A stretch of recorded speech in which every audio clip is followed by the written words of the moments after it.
Hi, everybody. Thank you for joining me in the locker room today. I'm Alan Locher. Actor Russell Todd is here to look back at his career as an actor and model that began over 40 years ago. Russell is well known for playing the role of Dr. Jamie Frame for 3 years on the NBC soap Another World. He also had roles on The Bold and the Beautiful, Capital, and The Young and the Restless. Russell starred in the films Friday the 13th Part 2 and the remake of Where the Boys Are 84 as Scott Nash, a role originally played by actor Jim Hutton. Other starring credits include the CBS series High Mountain Rangers and a western for TNT called Border Shootout, Jake and the Fat Man, and Riptide. He just wrapped a thriller film, Stiletto, that will be released later this year. And he is also attached, which I can't wait to hear about, a TV series still in development about the world of Oz years before Dorothy ever arrived. Please help me welcome to the locker room for the first time, Russell Todd. Hey, Russell. Hey, Alan, how are you? I'm well, thanks. Thanks for being here. Thank you for inviting me. It took a while, but I'm glad we're here. Let's go back to Troy, New York. You started making Super 8 millimeter films as a child and went on Yes, to win an honorable mention in the Kodak Young Filmmakers Awards. Where did your love of filmmaking begin? it began with Charlie Chaplin. As a kid, my parents had gotten a movie projector, and they said, "What do you want to watch?" And I had seen something about Charlie Chaplin, so I got The Tramp and a number of his other films, and I was just mesmerized by him and his talent. And it was all black and white, and I just thought this is the world I would love to be in. So I got a movie camera.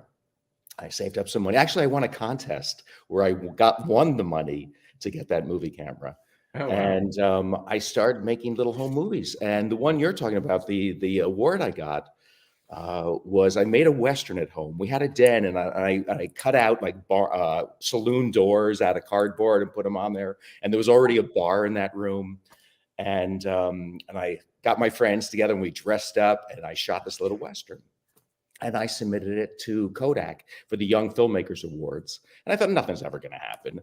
And I received something in the mail one day. And I remember receiving this like manila envelope, and I was like shaking, thinking, "What is it? What is it?" And I opened it, and it was a certificate saying honorable mention, for my work in this film and creating it. So I it love was like that. Well, you were motivation living, to keep going. yeah, you were living in the Kodak area, right? Like Troy far from Rochester? It's a couple hours. Yeah, Oh, okay. yeah, I yeah. was thinking, upstate New York, thinking it's It's all the nearby. same. Yeah, yeah, yeah. And just here, when I was, preparing and seeing just the name Kodak brings back memories, doesn't it? Yes, yes, truly. Yeah. It really does.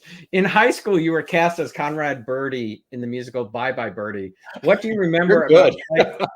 playing that role at such a young age? And is that where the acting bug bit you?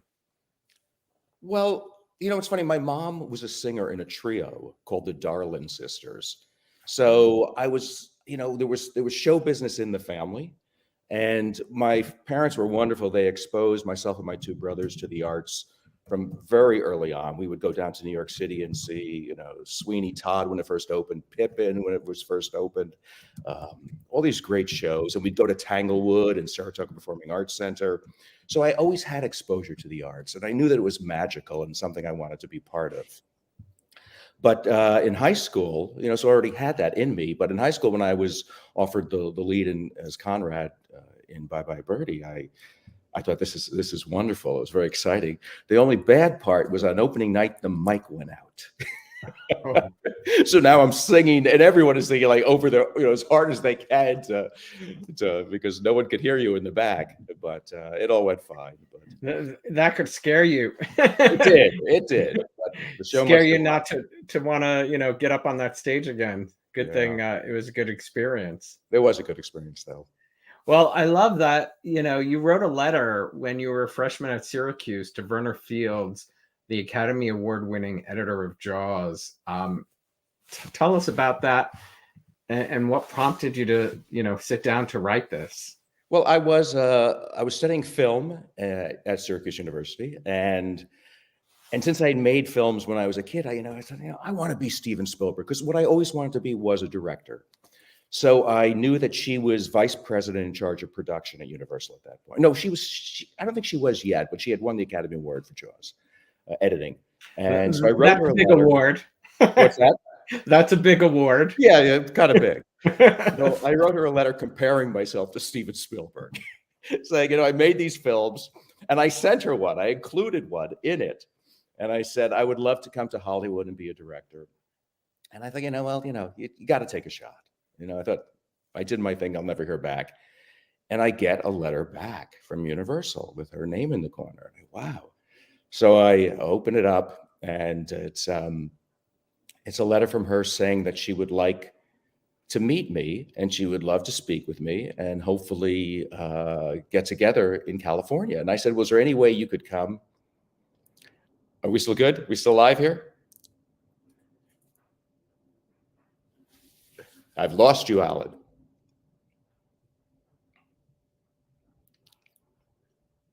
I'm not sure if we're still live or not. I'm going to continue on with my story just in case we are. So I said, is there any way you can come to Syracuse University to talk with me and to talk to my students? And not my students, but the other students at Syracuse University. And she came to the university, and we hit it off great. And she goes, what can I do to help you? I said, well, I'd love to come and work at Universal Studios in any capacity. And at that point, all she could really offer was a tour guide position. So I came out there and I was a tour guide, but I was the only tour guide that had the ability to walk around the lower lot and watch productions being made. So it was fantastic. But it was during being a tour guide that people would say to me while I was on the tram, say, are you an actor? And I said, no, I'm just a tour guide, but I want to be a film director. You should be an actor. So I started thinking, maybe, I'll give it a shot. So I started getting headshots and taking some acting classes. And I started getting commercials really quickly in Los Angeles. I wish we could find, any one of those people who said, oh, you're an actor. Do you still have a desire to direct?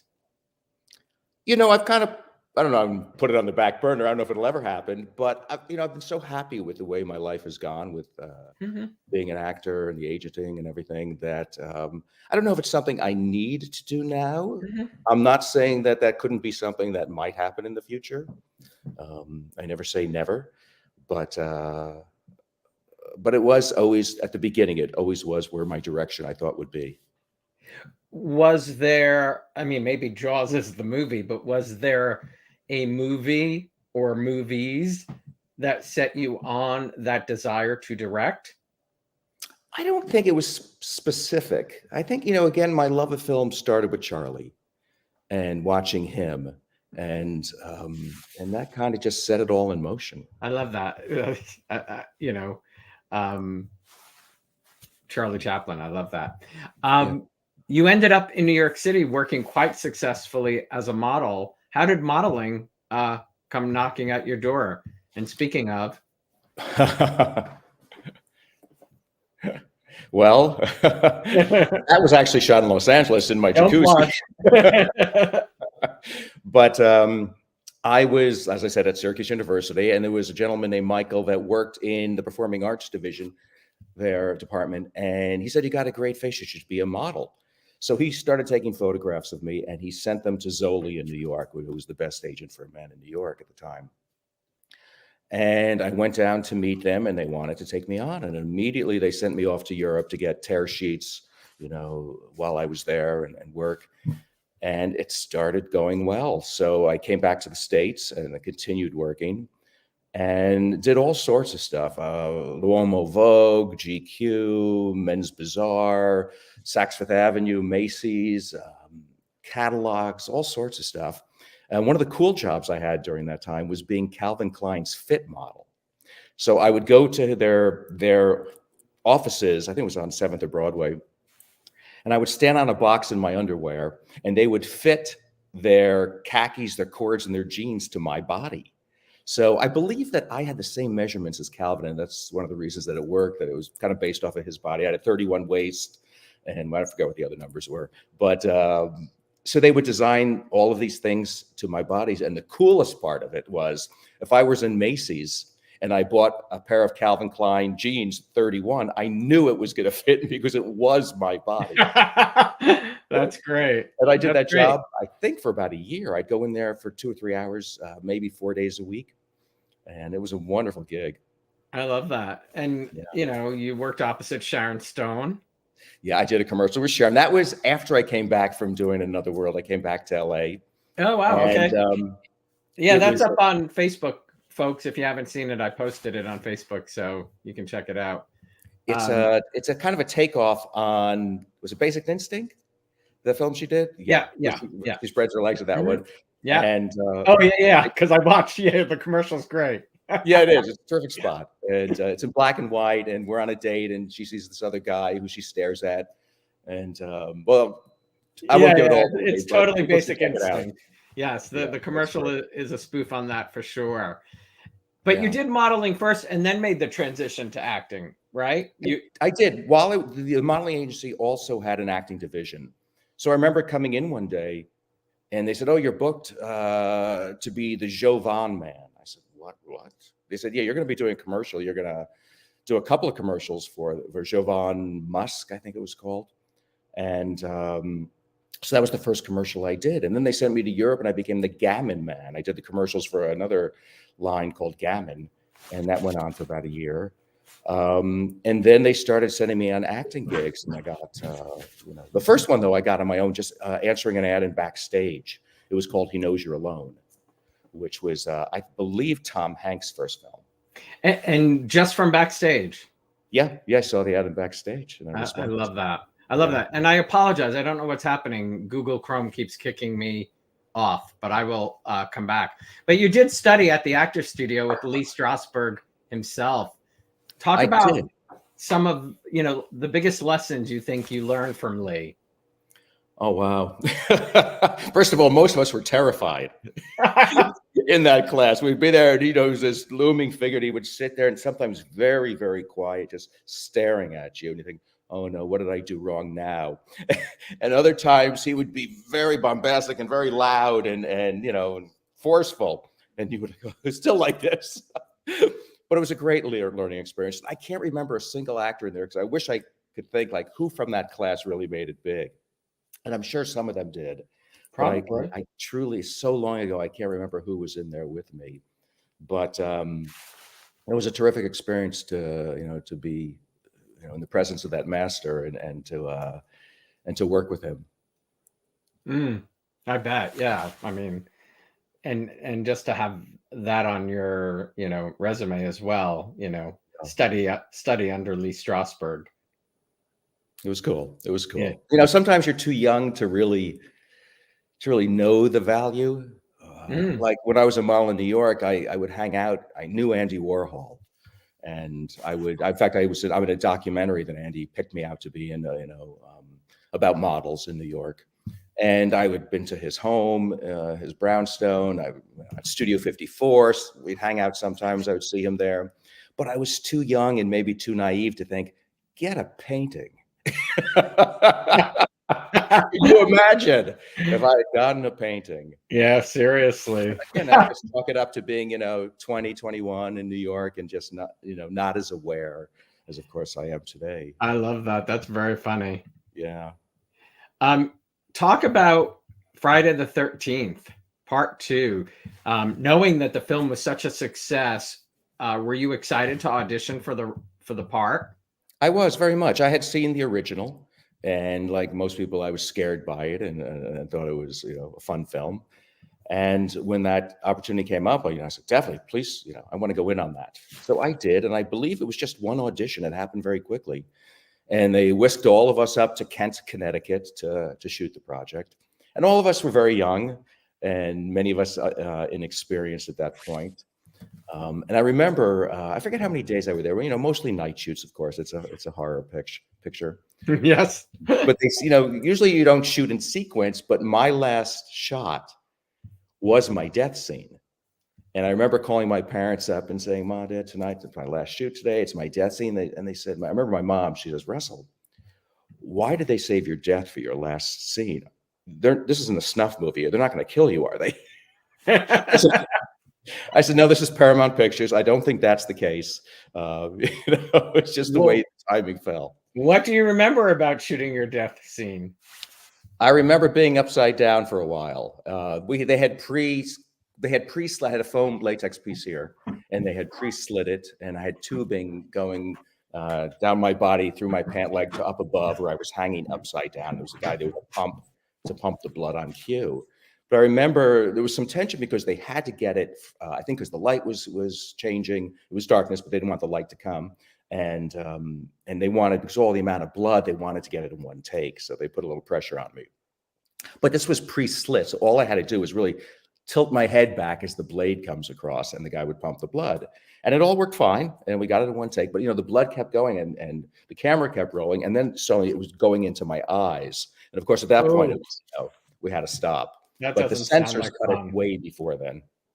That doesn't sound like fun. That has to be a fun shoot for a young actor. It is. First of all, number one was a hit for the Friday the 13th, and to come back and do a sequel, and you're hoping that too will be a hit. But we've all been brought up on horror films and things, and it's kind of it's a little kitschy, but it's also exciting to be part of one of those. And I mean, who knew that this franchise would have the legs that it does? I mean, all these years later, I mean, I do fan conventions, and people are so enthralled with Friday the 13th. The fans are amazing, like soap fans. They're very connected to the actors.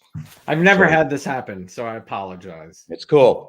I have never had that happen. I'm gonna have to reach out to StreamYard to figure out why this is happening when we're done. But Lauren Marie Taylor, did you get to share scenes with her? In the group scenes, yes. Yeah. And I see Lauren when I do fan conventions. We do them together quite often. So she's wonderful. Yeah. Well, you also did Chopped, and I'll ask you about that.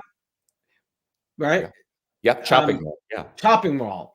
I kept saying Chopped in my head. Chopping Mall. What is it like attending those conventions? Because I know horror is huge. It is. It's there's a resurgence on it. It's amazing. First of all, that was a terrific film to make. Jim Wynorski directed that, and we shot it in the famous Sherman Oaks Galleria here. We'd go in when it was closed down, and we'd shoot all night, destroying it. Breaking the windows, being attacked by killer robots that have gone crazy. It was kind of cool. It really was. And with Barbara Crampton. Yeah. Kelly Maroney, Tony O'Dell. Oh, Kelly Maroney! I forgot she was in it. Yeah, I've interviewed Kelly and Barbara. I forgot. Now that's why I knew Chopping Mall first, because Kelly. Right. Yeah. Wow. So it's just amazing. And still they have screenings of it where a number of us will try to show up and do Q&As after the film, and they sell out. I mean, it's become a cult film. Which is wonderful. It on streaming somewhere? Because I'd love to see it. It is. I'm not sure what platform, but it is. I'm going to look that up. My husband doesn't like horror, but I'll watch. I used to love them. I used to see all of them.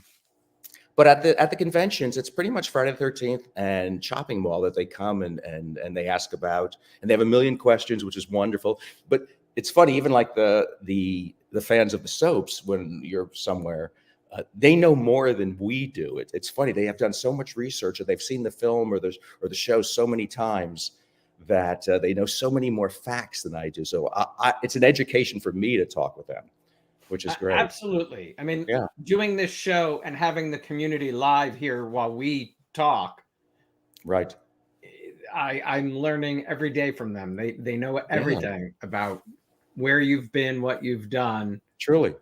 Yeah. It is fascinating. And when I was talking to Barbara, she was even telling me, how similar the audiences are. Like, it's that deep love of the genre. Yes. So fans and horror fans just have that deep love for their, it's true. Their shows. Jason says Chopping Mall is on Peacock and AMC Plus. Of course, I don't have either, but now you gotta get it. but I can get it. I loved reading about your casting story for Where the Boys Are 84. Will you share that with everybody? Oh, yeah. So I had just moved to Los Angeles. I guess it was 1983. And I said to people, where do I get my haircut? I ran into some other actors. I said, oh, you go to Jerry Esposito. He's on Fountain. He does it out of his house. So, okay, I made an appointment. I went there. And he said, bring a headshot. Because I put headshots up. And I said, okay. So I put my headshot up, or he did, right by the mirror there. And I don't know how soon after, but very soon after, Alan Carr, the producer-director, not director, but producer, goes to get his haircut there. And he sees my picture and he says, who's that? And Jerry said, that's Russell Todd. He's new in town. He's an actor. And he said, I think he's going to star in my next movie. So it wasn't that easy. I mean, that was the impetus of it. Yeah, called you in from that. Yes, I got called in from that. Then, of course, I auditioned with Lisa Hartman, Lorna Luft, and got called back a couple of times, and then it was set. Yeah. I mean, that might be my, the best casting story I've heard. Like, just having a picture up on the wall. Well, it's like the Lana Turner story, which was fake, that she was discovered at Schwab's on Sunset Boulevard. But this one really happened.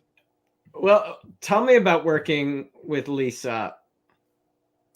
Lisa was great. We had a terrific relationship. We also had a lot of fun when we weren't working. We would go to the gym together and work out, or just hang out. I mean, this is such a modeling shot. It doesn't even look like and that clothing was from a guy named Bobby Toe. It was really interesting. And that is on the beach in Fort Lauderdale, Florida, where we shot the film.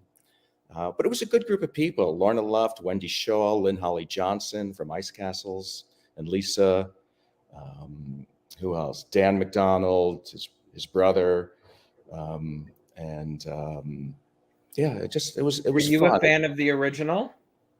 I had never seen it until I got cast in this, and then they screened it so we could take a look at it. Ours was that one was actually darker than ours. It had some darker overtones than ours did. Ours, of course, was very fluff and beach film with a bunch of teenagers or young people. But it was a place. Fort Lauderdale is a place I had gone many years because my grandmother lived there, so it was a place I had frequented often. So it was nice to go back there and shoot a picture. I think we've lost you again, Alan. Can you hear me? I don't think so. Anyway, what else should I talk about before that? No, there you go. I see you. I just found. I just noticed Google has a bug, so it might be the virtual background. So let's see if that fixes it. Sorry about that. I didn't see that message. And I thought that background was real. It is my real living room. Oh, it is. I've invited everyone into my living room, but I don't do it in my living room. It works. So that is, it's great.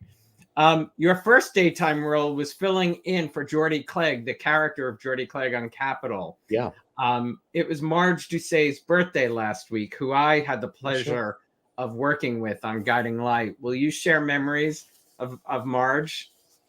Well, I don't have that many memories, unfortunately, because again, that was so long ago, but I do remember her being very welcoming to me. I do remember that the first day, because she was my mom, I believe, on the show when I came on.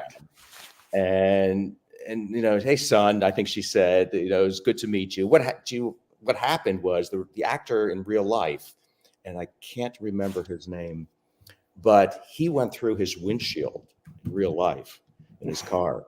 So they thought, he could be out for good. So they called me in to play his role. And I thought, who knows? This could be a permanent job. Who knows? And it was going on and on and on. And at some point, I guess his surgeries were going well enough that he wanted to return to the character. So on my last day, they decided I would have to get into a car in this, I think the world was called Barack, the country we're in or something. And I would get into a car and go over a cliff. And when they discovered my body, and it would be him again, so him in the hospital, taking the bandages off, and there was his face, So I remember that last day, I said, I'm not getting into the car. They said, why not? I said, because I'm not getting out. But I had to. But Marge was very nice. I do remember that, and she was very welcoming. it was your first daytime show coming from film. It Were you was, yes. surprised at how much? I mean, it was a 30-minute show, not like Yeah. Another World, but was it difficult getting adjusted at first? I think, because when you're doing a soap, there are so many lines, depending on your character and, of course, in your storyline, but it's so much memorization. So that was the most difficult part. And also, you're doing a 3-camera process, which is, different than features. So there's an adjustment period without a doubt. But I knew a few of the people on the show when I arrived, so they made me comfortable. It was great to be working at CBS Studios, which isn't too far away, which was nice. And it was a good group of people. So I felt good. John Conboy was the executive producer. Yes. Yeah. I remember John. Yeah. I worked with John too. He spent a little time at Guiding Light as the executive producer. Oh, we did. Oh, yeah. Yeah. So we have to go to Bay City and Jamie Frame. What was the audition and screen test like for that role? Do you remember?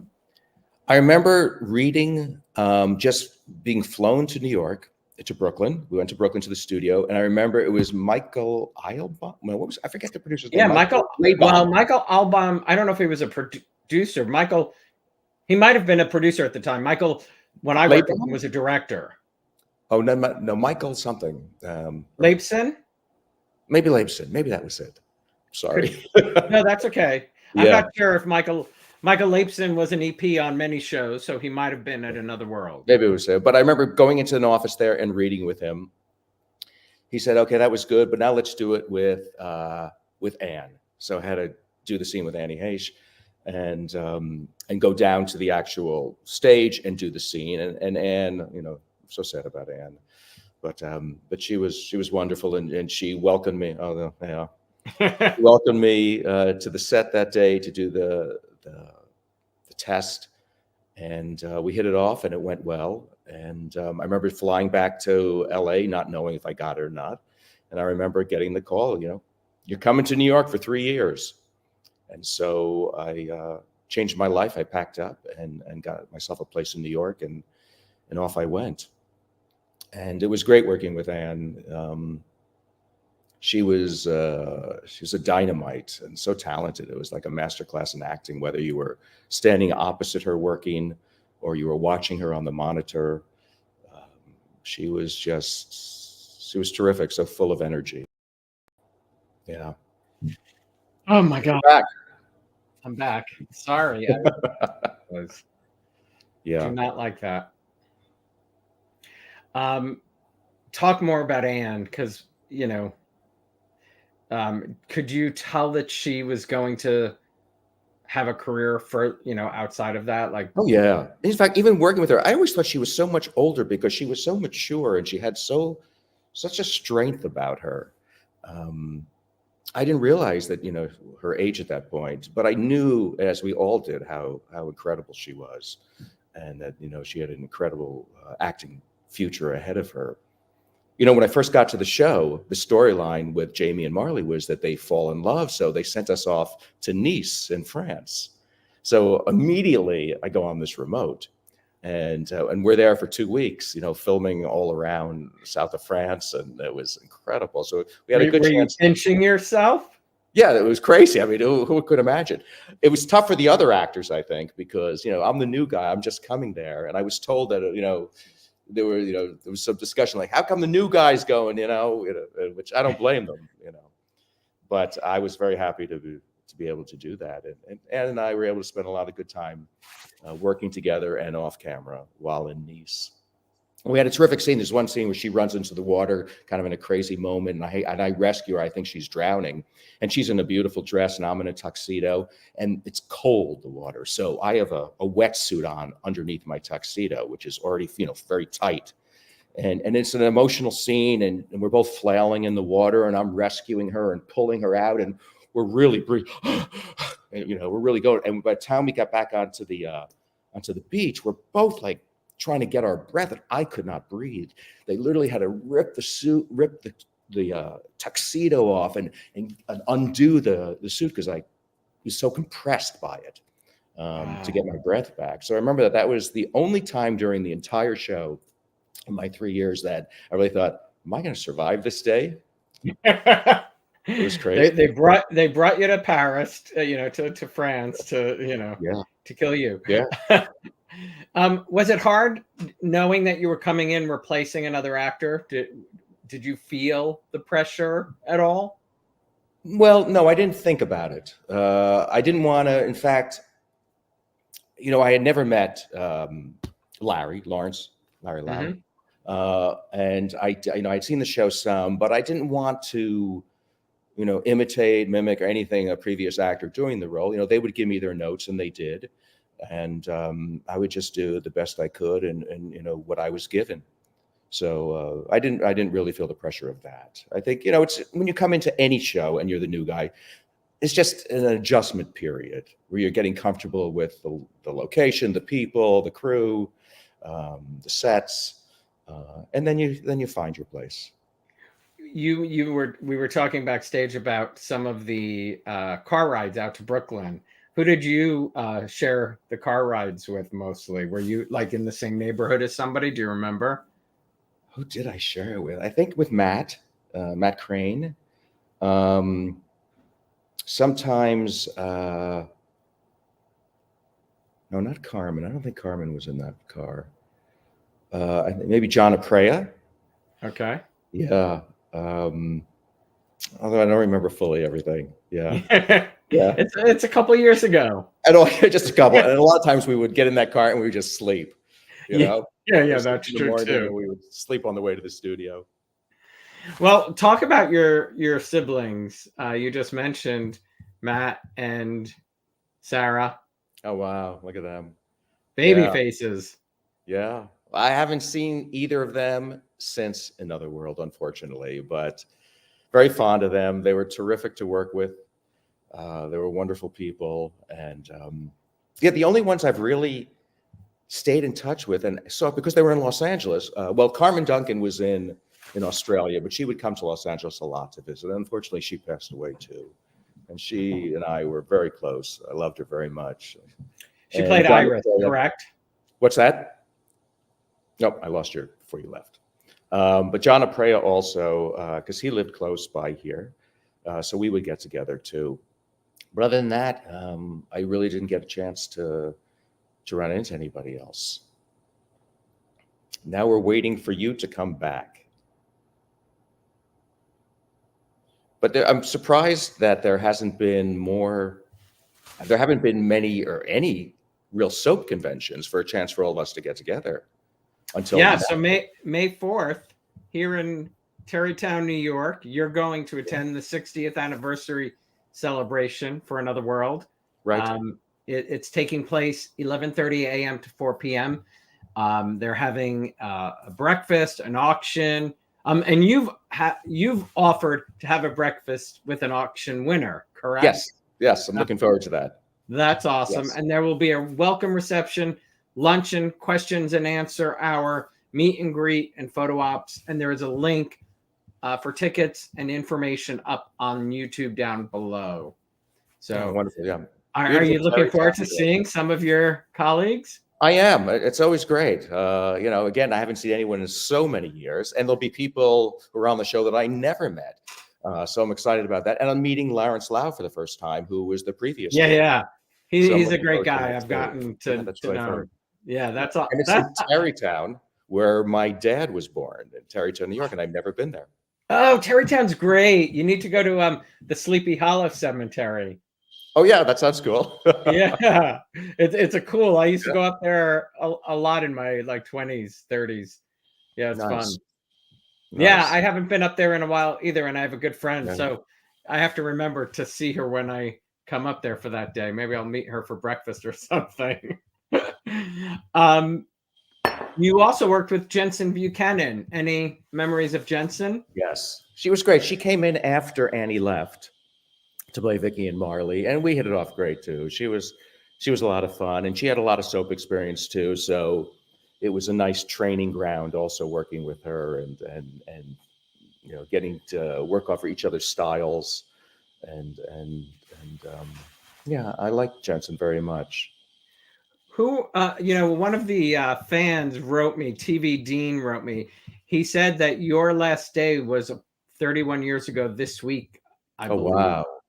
That's incredible how time I flies. know, crazy, That's amazing. It really is. crazy. Yeah. Who were some of your mentors along the way? From soaps or just No, just in general. well, I think I've admired, like I said, of course, Charlie Chaplin early on, and Verna Field, who helped me out, who was the editor of Jaws. Isn't it amazing? You took that risk to write her that letter, and she responded, I and know. And and I always and tell really changed the course of your life, because you don't know, it was those people at Universal who said you should be an actor.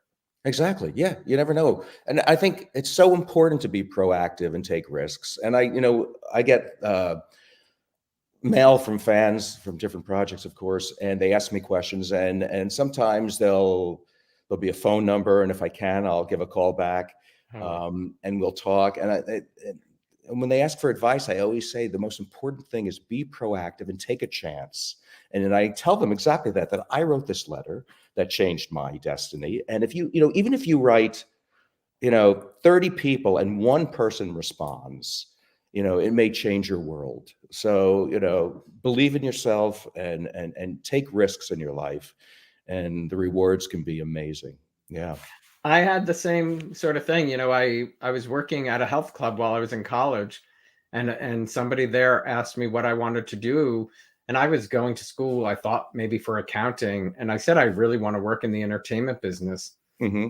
And somebody overheard me say that, and she worked as a in human resources at ABC TV, and Right. got me a job as a page, and There you forever go. changed the Yeah. course of my life. Fantastic. Yeah. It You, works. you know, and just saying things out loud, don't keep it in. Right. You Very true. you shared it in that letter. Did you Yeah. ever write anyone else? Um, I don't think so. I think that was the only one I ever wrote. Although in person, I've expressed that. If I've run into someone, I've expressed my feelings. Um, uh, it's funny. I was once at a party in New York City at Diane von Furstenberg's, and it was a cocktail party, and I walked into a room. We've lost you again. We walked into a room, No, and I'm here. oh, you're there. Okay, great.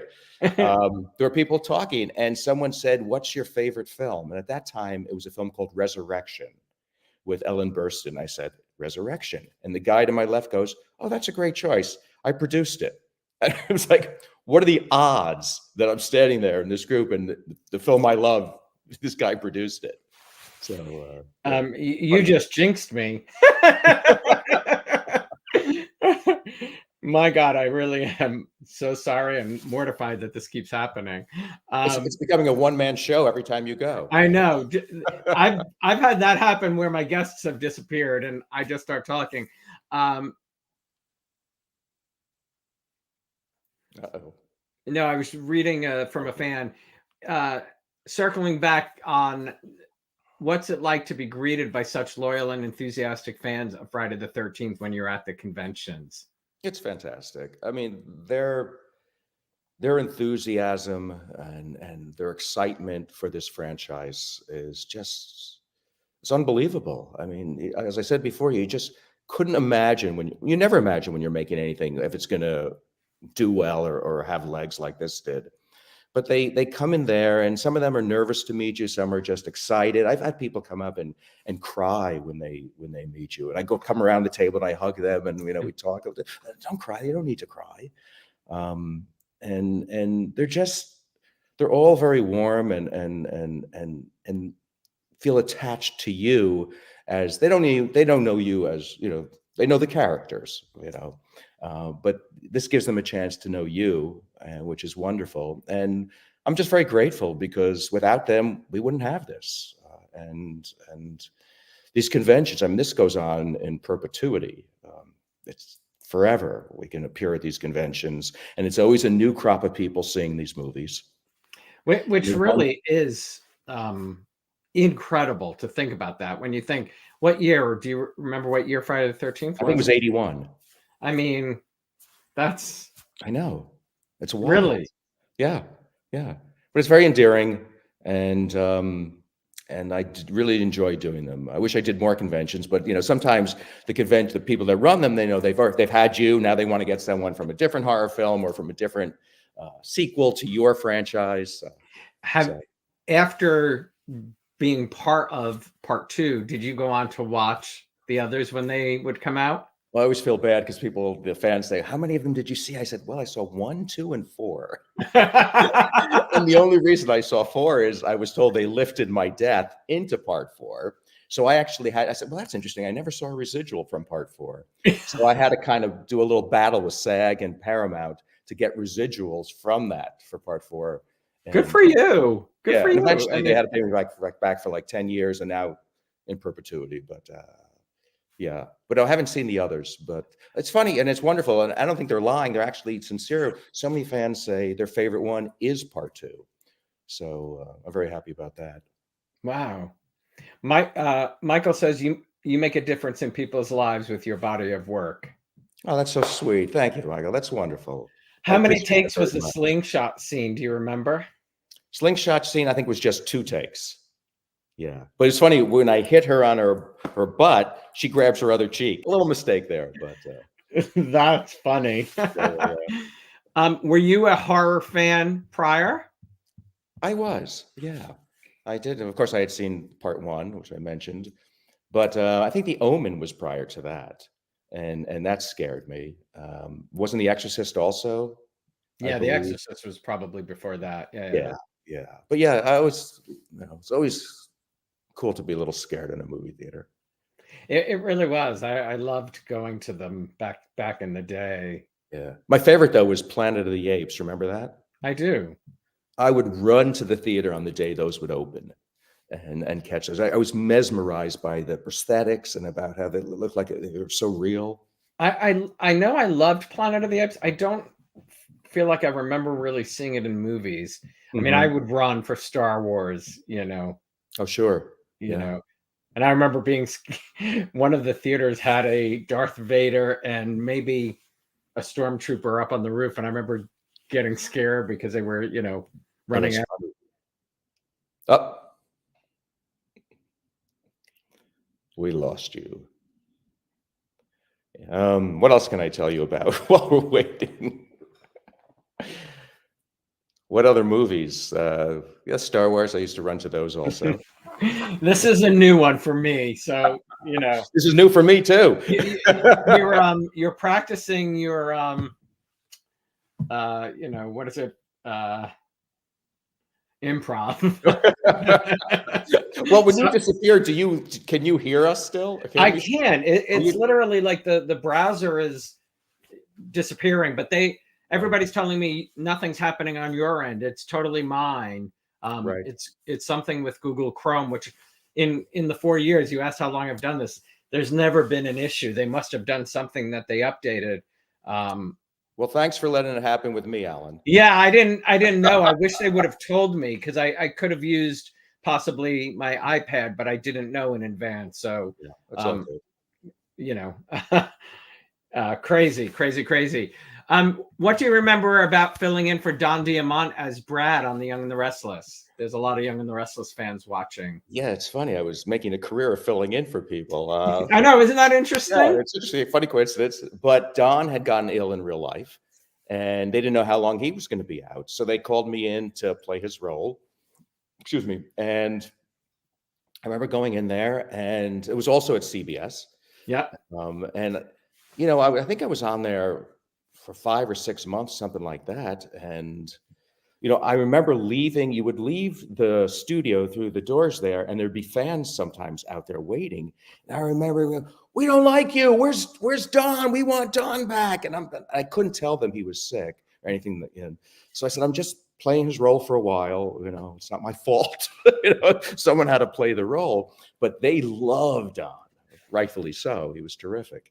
And well, Benjamin says you made the character of Brad your very own for the short time you were on. Oh, thank you so much. That's kind.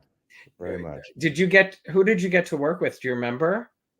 Pretty much everyone on the show, yeah, because Don was Yeah. his character Well, was. was he still the pool boy at the time?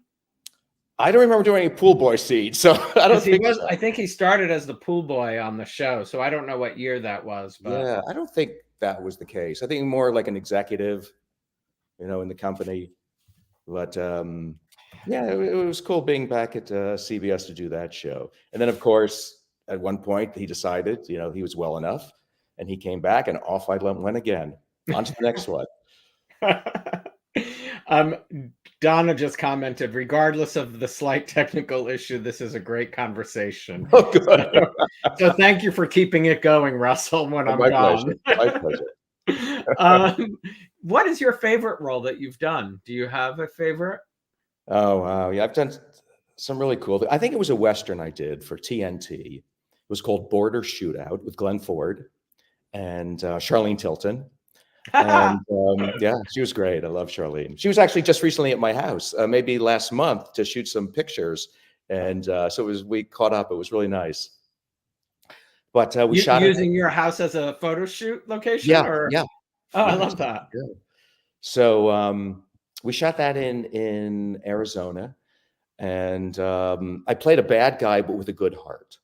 And just I was always a dream to do a Western and to put on all that clothing. And instead of doing makeup, they're throwing dirt at you to dirty you up, and the gun. And in the movie, I have a death scene, and at the very end, and I come out, and the camera tracks as I'm walking forward, and I say some lines, and they start firing guns at me, and it goes into slow motion. And there's this entire 2 or 3 minutes of slow motion of us firing the guns and squibs going off on my chest and me getting shot and going down. And it was a thrill. It was like a childhood thrill to be doing this, and to work with Glenn Ford was also fantastic. But that was one of my favorite roles. I know Glenn Ford. I don't know that I know his work. Right. I worked his wife, or one of his wives, Catherine Hayes, was on As the World Turns. They were married in the 60s. Oh, wow. I didn't know that. Yeah. Cool. And then another one was, I was, there you go. I was the son to Caesar Romero on a series called Riptide, and we did a couple of episodes. We were oceanographers, and we only spoke in Italian, so we learned everything phonetically. And it was a great thrill to work with Caesar. And we would sit in between takes, and I would say, Caesar, tell me a story. He said, well, what do you want me to talk about? I said, anything you have to say would be fascinating. And he would tell me about partying with Mary Pickford and Charlie Chaplin, who was, I mentioned, and that, we had style and we had class then, and, how we played tennis in our whites and, over at Pick Fair. And he was a terrific guy. It was like listening to a film history book, or reading a film history book. I think for true film lovers like yourself, getting to work with somebody who's been in the business from such a, back in the day time period, it must be like just, being in a dream. It really was. I mean, that's what I love about acting. Doing a soap opera is wonderful. It's one of the best jobs because you have steady income. And you're working and honing your craft for 50 weeks a year, but you're the same person. But to get out there and to be able to be this oceanographer, this cowboy, all the different things I've done. I was a skier in a movie with Chuck Connors, the rifleman. Mm-hmm. We did a movie together where I played a skier, and he was like a man that gave advice to us, this group of skiers. But I worked with so many terrific people, not, on the soap too. But the variety is so wonderful in this business that you get a chance with so many personalities and fantastic individuals.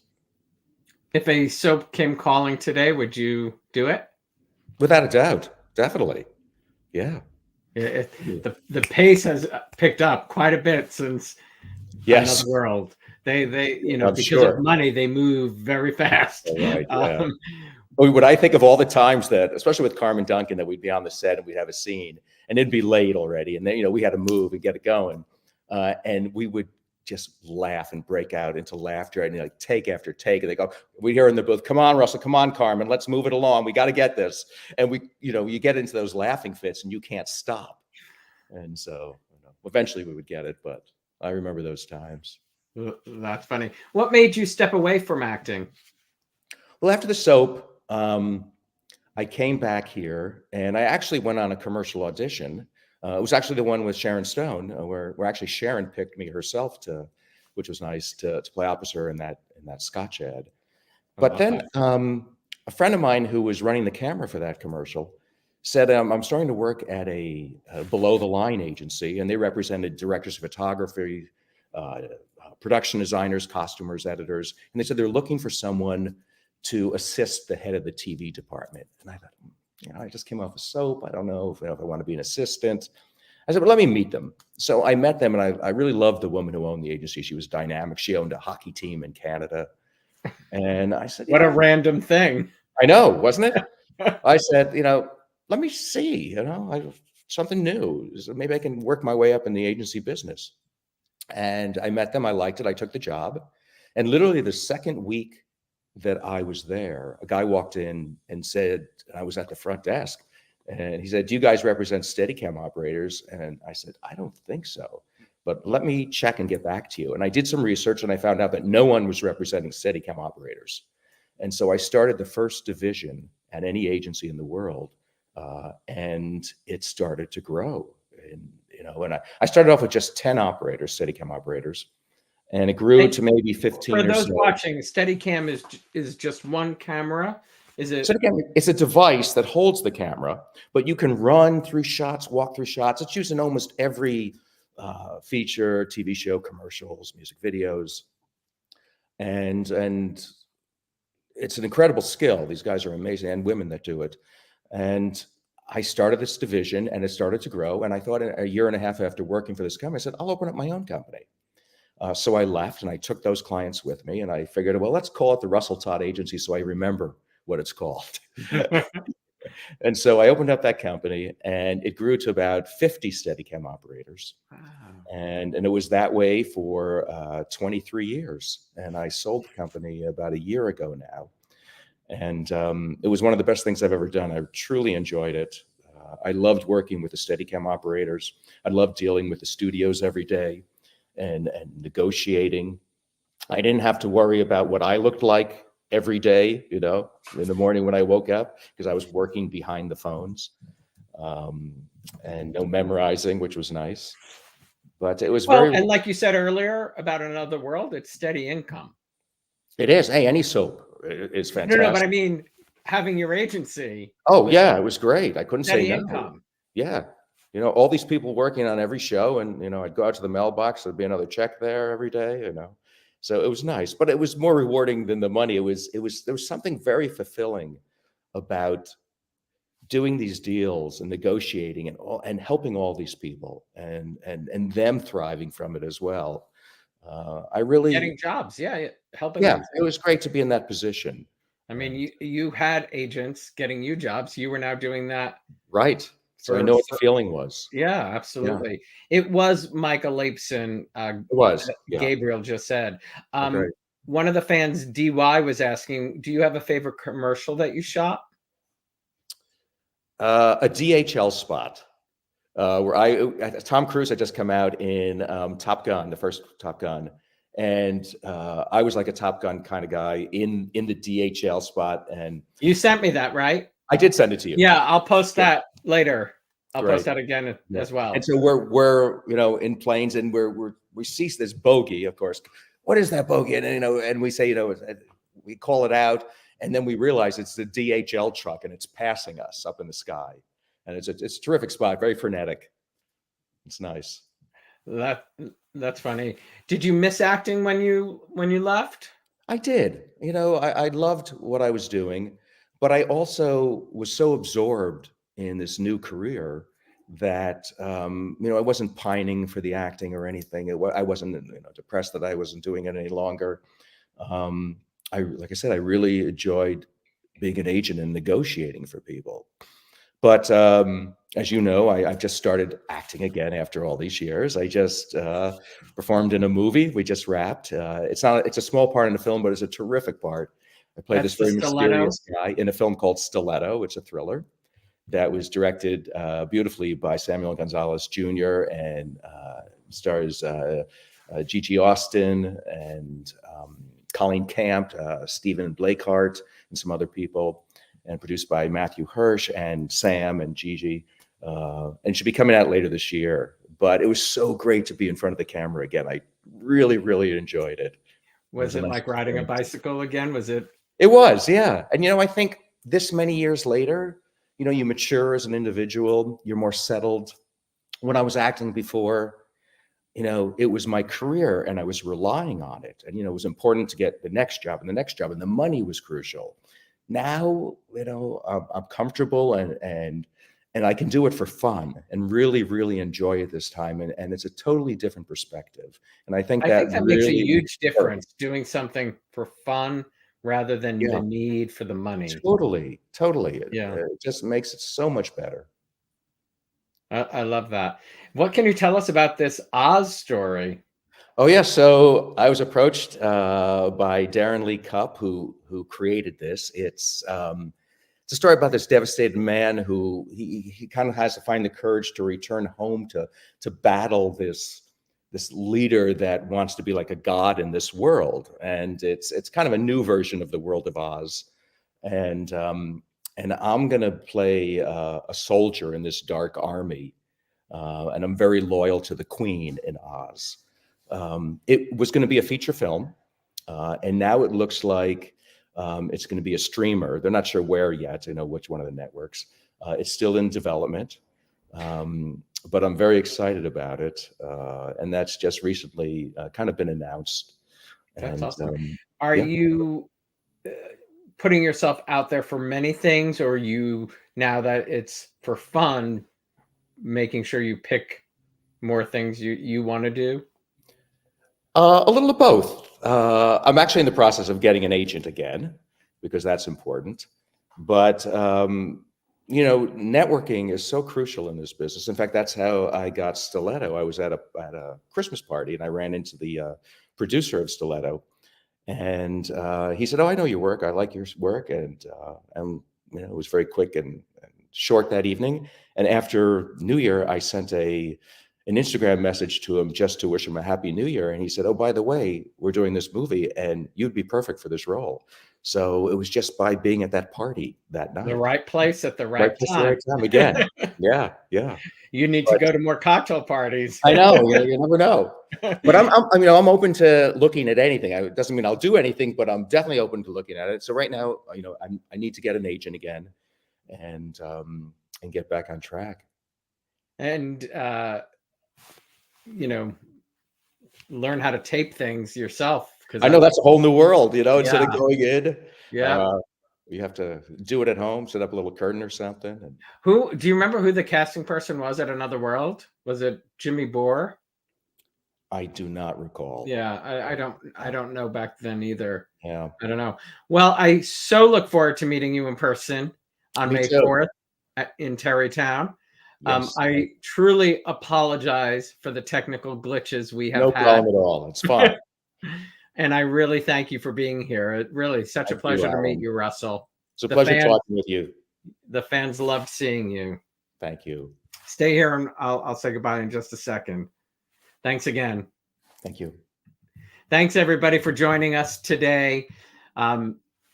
Please join me tomorrow when The Young and the Restless's Trevor St. John joins me live. If you haven't yet subscribed to my YouTube channel, you can do so down below. Please turn on the notifications for all upcoming shows. And if you like today's episodes, please click the like button. I'm so sorry for all the technical glitches. Have a great evening, everybody, and I will see you tomorrow afternoon.